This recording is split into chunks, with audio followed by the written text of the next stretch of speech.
안녕하십니까. 황양숙입니다. 여러분, 이번 강좌부터는 이제 본격적인 회계 쪽에 대한 수업이다. 이렇게 보시면 되겠습니다. 우리 회계 같은 경우는 지금 첫 번째 파트, 두 번째 파트, 세 번째 파트 이렇게 나눠서 갈 거예요. 그래서 첫 번째 파트는 회계 원리라고 우리가 얘기하고 있는 전표 관리 및 결산이란 부분의 내용을 들여다보겠습니다. 전표 관리 및 결산 관리라고 되어 있는데 이걸 왜 회계 원리라고 해요? 라고 하신다라고 하면 여러분들이 자격증 공부하시면서 또 이런 거 들어보신 적 있을 거예요. 우리가 NCS라는 표현 쓰는 거. 그래서 그 NCS하고 관련돼서 시작하는 부분이거든요. 그래서 그 NCS 부분하고 관련된 용어는 회계 원리라고 부르고 있는 이 부분을 전표 관리 또는 결산 관리와 관련되어 있다라고 얘기를 하고 있습니다. 그래서 저희 교재는 그 NCS 능력 단위 요소분의 용어를 가져다가 사용을 하였습니다. 자, 그러면 우리 첫 번째 파트와 관련된 부분의 세부 구조를 조금 볼게요. 자, 세부 구조는 우리 이제 파트 1은 이렇게 총 몇 개의 챕터로 10개의 챕터로 구성이 되어 있습니다. 그래서 첫 번째 챕터는 회계 개념과 순환 과정이라는 부분으로 시작이 될 거고요. 그리고 마지막은 수익과 비용으로 끝난다고 보시면 되겠습니다. 근데 회계를 처음 하시는 분들이시면 저랑 회계에 대한 부분의 순환 과정 내용들이 다 끝나지게 되면 수익과 비용이란 쪽에 가셔서 기본적인 회계 처리 능력 부분을 조금 더 해보셨으면 좋겠어요.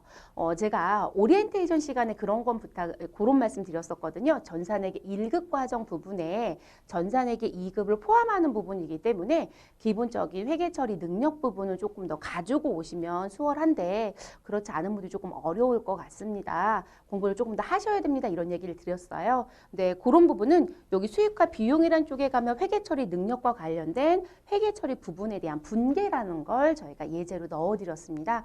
그 부분을 조금 더 미리 풀어보시면 좀 더 낫지 않을까 싶습니다. 처음 하신 분들은 일단은 순환 과정까지는 듣고 시작을 하십시오. 자, 그러면 첫 번째 챕터의 순환 과정은 다시 회계 이론, 재무회계, 그리고 재무회계 개념체계, 회계의 순환 과정으로 구성이 되어 있습니다. 그러면 이번 시간은 회계 이론이라는 부분을 진행해 보도록 할게요. 여러분 회계 이론을 진행할 거니까 교재를 피셔야 되겠죠. 그래서 교재는 21페이지를 피시면 되겠습니다. 그래서 21페이지 회계 이론이 일단 시작이 됩니다.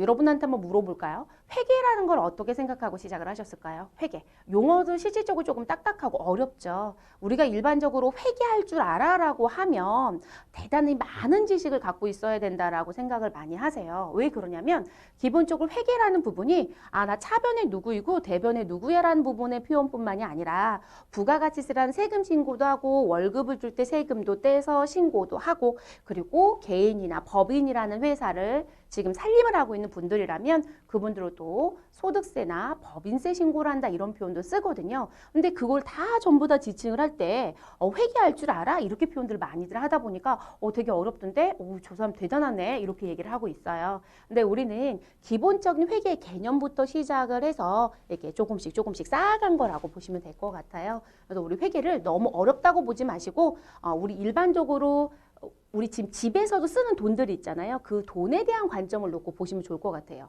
그러면 회계란 정의를 얘기하기 전에 어떻게 시작을 하시면 좋을 것 같냐면 여러분 집에서 누군가 돈을 벌어오죠. 그럼 그 돈을 누군가 쓰겠죠. 그러면 벌어온 돈보다 쓰는 돈이 적어야 되지 않을까요? 그렇죠. 그래야 실질적으로 저축이라는 것도 하고 그리고 내가 지금 월세로 살고 있는데 전세로 이사를 간다거나 또는 전세로 살고 있었는데 집을 산다거나 할 수 있지 않을까요? 가끔은 내가 집을 살 때 은행에 돈을 빌리기도 하죠. 그래서 이런 얘기도 하죠. 우스갯소리로 나의 집인지 은행의 집인지 모르겠다는 표현도 하잖아요. 자, 그거를 회사의 입장으로 놓고 보시면 돼요. 그럼 그게 회계로 바뀌는 거예요. 집에선 그걸 가계부라고 생각을 하시면 되고요. 그러면 들어온 돈에서 얼마를 써서 얼마 남겨져 있다 이런 표현 쓸 거잖아요. 그럼 그걸 누군가한테 보여줘야 되거든요. 그럼 보여준다는 얘기는 내가 남편이 있다라고 하면 남편이 지금 돈을 벌고 있고 제가 전업주부라면 남편하고 뭔가 얘기를 하겠죠. 경제적으로 문제가 생기면 이번 달에 카드를 왜 이렇게 많이 썼어? 뭐 때문에 쓴 거지? 라는 얘기를 할 거잖아요. 그걸 회사 입장에서 놓고 보면 이번 달에 얼마를 팔았어? 그러면 얼마를 팔았으니까 월급을 줄 수 있다 없다 이런 얘기도 할 거 아니에요. 그리고 팔았으면 돈을 또 받아야 되겠죠. 못 받았다라면. 그러면 그런 부분에 대한 일련의 처리 그거를 우리가 회계라고 보신다는 거예요. 이해됐을까요? 자, 그럼 회계는 다시 우리는 좀 뭔가 용어로 바꿔서 가져갈게요. 자, 기업이 경제적인 활동을 할 것이다. 그럼 그 경제적인 활동에 대한 정보를 우리 누구한테 보여줘야 된다고 했잖아요. 아까 저는 남편하고 상의를 할 것이다. 이런 얘기 했었죠. 우리는 그 정보를 외부에 있는 사람 또는 국가한테 또는 우리 회사 종업원한테 또는 우리 회사에 투자한 투자자에게 그 대표적인 투자자가 은행이 될 수도 있고 주주라는 사람들이 될 수도 있어요. 그럼 그들한테 뭔가를 보여주기 위해서는 뭔가 처리가 필요하다라는 거죠. 그 처리에 대한 부분을 이렇게 얘기를 합니다. 인식하고 측정하고 기록한다라고 해요. 인식은 이거 회계 처리해야 되네? 라고 느끼는 거예요. 그걸 인식이라고 해요. 그럼 회계 처리하려면 그 인식은 지금 내가 돈을 벌은 건지 우리는 벌은 걸 수익이라고 표현하거든요. 그걸 벌기 위해서 쓴 돈인지 그걸 우리가 비용이라고 표현을 해요. 그럼 얘가 수익인지 비용인지 내가 느껴야 되지 않을까요? 그런 걸 인식이라고 하고 너 얼마 벌었어? 저 100원 벌었어요 라고 하는 부분 100원이라는 부분의 화폐 가치로 측정했던 거겠죠. 자, 그걸 측정이라고 하고요. 그러면 나 100원 벌었어라고 해서 무엇 해야 돼요? 장부에 쓰자라는 표현을 쓰겠죠, 여러분. 그래서 우리 왜 작은 회사들 가보면 그래서 동대문이라든지 남대문 쪽에 가면 그 장사하시는 분들 뭔가 막 쓰시는 장부처럼 가지고 계시는 거 있어요. 그게 기록이에요, 여러분. 그걸 우리는 지금 프로그램을 쓰니까 전산망에 기록을 하는 거죠. 전산 프로그램을 가지고. 그래서 그 기록했던 부분에 정보를 우리는 회계 정보라고 하는 거고요. 그 회계 정보를 필요한 사람한테 무엇 해야 된다? 주어야 된다. 그러면 그 부분을 회계 정보 이용자라고 표현하고 그럼 정보 이용자는 정보를 받아서 내가 지금 이 회사에서 근무하고 있다라면 월급이 계속 늦어져요. 그럼 이유를 분명히 밝혔었겠죠. 그럼 종업원의 입장에서는 월급이 계속 밀리고 있다라면 뭘 할 거예요? 이직할 결심을 할 수도 있지 않을까요? 또는 기다려줄 수도 있을 거고요. 그런 걸 우리가 합리적인 판단과 의사결정을 할 수 있게끔 제공해줘야 되지 않느냐라고 얘기를 해요. 그런데 저는 이해를 돕기 위해서 종업원을 얘기했지만 대부분 은행의 입장으로 놓고 보거나 국세청의 입장을 놓고 본다라면 세금 신고가 들어왔으면 우리가 세금에 대한 걸 납부한다는 표현을 쓰거나 은행에 내가 대출을 받으려면 우리 회사의 정보를 오픈해줘야 되잖아요. 그럼 그들이 우리 회사의 정보를 보고 돈 빌려줘도 되겠네. 야, 우리 이 회사 돈 빌려줬던 거 빨리 회수해야 되겠는데 상황이 너무 안 좋아. 이런 걸 할 수 있다는 거죠. 그런 걸 우리가 합리적인 판단과 의사결정을 할 수 있도록 정보를 줘야 되는 부분을 얘기하는 거예요. 그들을 정보 이용자라고 표현하는 거고요. 자, 그래서 의사결정을 할 수 있도록 우리는 기업의 경영활동과 그리고 그 활동에 관련된 성과가 있을 것이고 그 회사가 갖고 있는 상태, 재정의 상태겠죠. 그 재정의 상태에 대한 변동 상황을 벌써 화폐 단위는 얘기했어요, 여러분. 아까 측정할 때 화폐로 분명히 표기해야 된다고 했죠. 100원 벌었니? 50원 썼니? 700원 벌었니? 이런 얘기 해야 되잖아요. 그럼 그 화폐 단위로 우린 분명히 얘기했을 거예요. 그래서 그 화폐 단위로 파악해서 그 결과를 기업에 관계 있는 사람들, 우리 아까 회계 정보 이용자라고 했고요. 그럼 아주 지저분해지고 있죠. 자, 이해 관계자에게 전달하는 과정을 우리는 뭐라고 부르자? 회계라고 불러주면 된다. 이렇게 표현하는 거예요.